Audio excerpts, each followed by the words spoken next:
In this episode, we talk about how to develop rotational power and extreme throwing programs.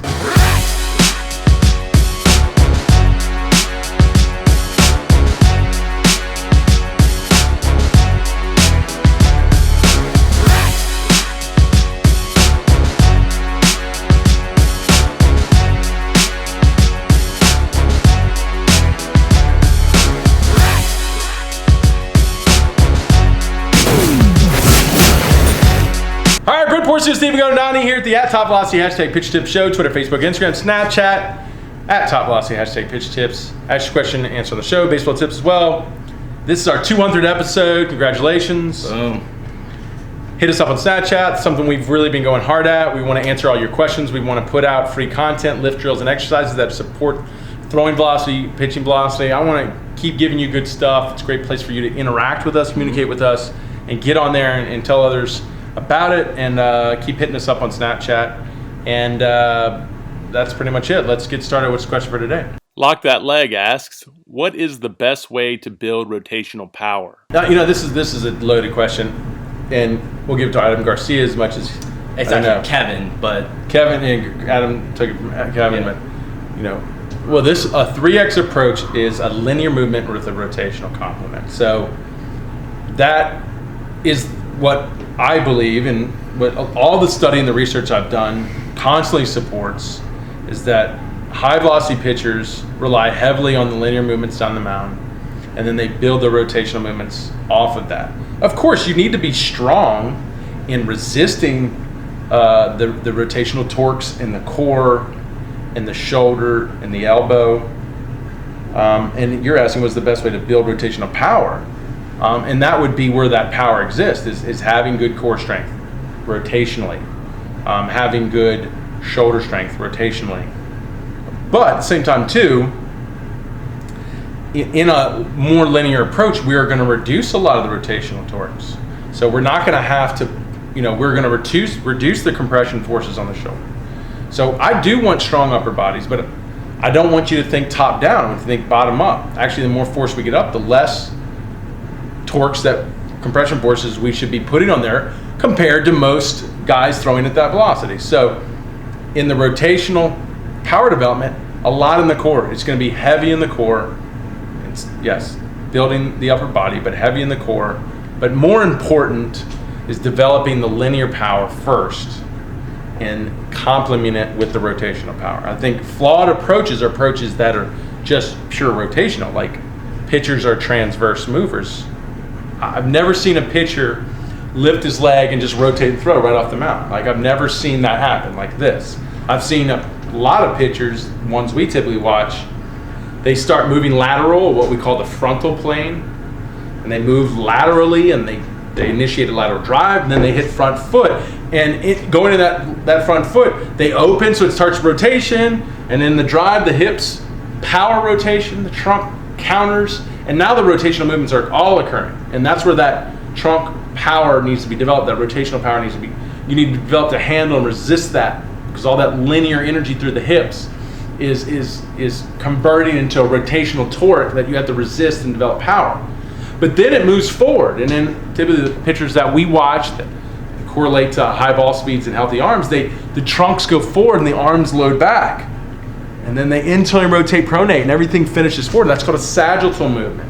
So we've got 3 movements in a high velocity pitcher, not one, not a transverse moving, corneal, frontal, which is the same, transverse, sagittal. It's a multiplanar movement. So I'm not going to just train rotational. I think that's the problem here. That's why I said it's a loaded question. If you do that, you're missing so many other critical aspects to how it works. And more importantly, you're probably failing biomechanically because you're over-rotating to generate the velocity. And that's not healthy, and that's not the most effective approach in generating a lot of velocity. Anything you want to add to that? Yeah, I when you asked me the question, like I said to you before, like we focus more on the linear power, because when guys come into camp, majority of guys have no clue how to use their lower half. Am I right? Like when they come in, it's it's all over the place, and most of it is usually, you know, everything's upper half, very rotational and stuff. So I think it's huge for people to learn how to get into their legs, how to have a good leg drive, how to have a good front leg, and how that translates into hip to shoulder separation, and how that translates into your arm path, and having a healthy arm path, having a good trunk, how that's going to take stress off the arm.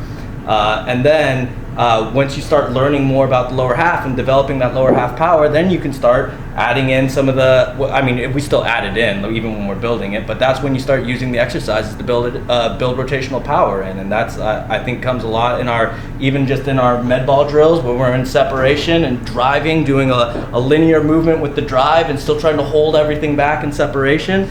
And then unloading rotationally? And then unloading. And then a lot of the Dynamax med ball work where we go into our rotational scoop throws and stuff like that. And then also with the sledgehammer and the tire, working on thoracic rotation and slamming it down. And give credit where that's due. I saw that on Cressy stuff. I really like that too. So I think that's a great way to build rotational power. Yeah, that's cool. And don't lose how biomechanically rotational power is generated and delivered, and then you'll understand how the linear movements are really driving the rotational movements and influencing the rotational movements. But you do have to have the power, the strength to resist and unload that power, which is critical. Okay, next question. John Fitzpatrick asks, what puts more stress on the arm? Running throws with weighted balls or extreme long toss? Anything extreme puts stress on the arm. Now, we have one study with ASMI showed at max distances, these throws are the most inefficient throws. They produce the most torques for comparable ball velocity with changes in kinematics. Okay, so you think that's not going to be the same with a running throw, which is another extreme throw, where biomechanics change? I believe so. Maybe not as much, maybe more. I don't know. I don't have the science on that. I did do a video on running throws, if you want to see, and it showed significantly in the back leg drive it's contraindicated, meaning it does the complete opposite thing that it does on the mound with a high velocity pitcher. So I believe if the back, there's more energy in a running throw, but at the same time too, the trunk looks more rotational. So I mean, there's more energy coming up the chain, which would reduce the shoulder torques, but like I said, the trunk gets more rotational. So I don't know. We need to see those studies, and hopefully those come out. So I would say be careful of any extreme throwing. Extreme weighted balls, same thing. Mechanics are going to change. Like Mike Reynolds said in his interview, you got to watch. He said, why is the arm gaining external rotation so quick? That's why you gain velocity from weighted ball throws. So listen to this. Why is the reason you gain velocity from weighted ball throw? Because you're gaining external rotation so quick. When he said in the anatomy, the muscles aren't stretching because studies show the internal rotators shorten from throwing. So if, say the internal rotators aren't shortening, when they typically do, what is causing the gain? Is it the labrum opening up? Is the unraveling? The point is there could be some serious negative side effects. And he says, is that coincidental that he is getting a high amount of those coming into his PT post weighted ball, extreme weighted ball approaches, extreme throwing approaches with injury? Is it coincidental? Do we see a lot of injuries coming out of these weighted ball programs? Is it coincidental to what we're talking about? I don't know. I mean, to me, there's too much evidence that something is wrong. I don't know exactly what it is, but something is wrong with these injuries. And you need to be careful. Just like this new drug that they're talking about, peptides, which is bonding amino acids to release more growth hormone. Well, it seems harmless, right? But you don't know. You look back to Jacked 3D, which was a pre-game or a pre-workout drink that everyone in this facility was dying to use, and I was telling everyone, no, don't use it. Oh man, I did that crap. Yeah. People's livers were shutting down. I did that when I was in high school, and it was like I was on crack. Right, and their livers were failing. They were having liver transplants. And the guys who developed it are supposed to, I think, going to jail because they've killed. I think there was deaths. Wow. So you've got to be careful in this stuff, guys. I would, if something's extreme, and if it's doing something to your body that doesn't feel normal, natural, or excessive, you need to question what it's doing. Now, of course, in weight training and weight training we do, yes, it's extreme. Where we go, we start off at a basic level and we go extreme. But we're also an approach that's been around for hundreds and hundreds and hundreds of years with elite Olympic lifters. So we have the data. We see the patterns of injury which don't exist. So we can feel comfortable in those extremes because it's been tested for hundreds and hundreds and hundreds of years, and it seems to be working with athletes, not just Olympic lifters, with all sports, all athletes, javelin throwers, discus throwers in the Olympics, in football, and in baseball in the years I've been around it, bobsledding. So I feel more safe there. Now, if the studies start coming out that weighted balls, extreme weighted balls, there's no pattern of injury, then I was wrong. Go to town. But I would like to see the studies because I don't feel it'll be that case. Okay, I would have never embraced Olympic lifting if I saw a pattern of injury. I would have walked away from it. It would have injured me. I did it 15 or 20 years. Okay, so point is I'm not going to go to any of those extremes except maybe lifting once you get to that level, which takes years, because we have so much history of guys doing it safely. And I don't think we have that history in running throws and weighted balls and extreme long toss. Okay. Anything you want? Yeah, I mean, I think Mike, I read the article and Mike Reynolds had on it, and I thought that he made an awesome point about how, like Brent's saying, there's studies aren't out on it yet. We don't know the sets and rep schemes we're supposed to do. We don't know how often we're supposed to be able to do it or how intense we should be able to do it. So there's all this stuff that we just have no idea on what we're really supposed to do with it to keep the arm healthy.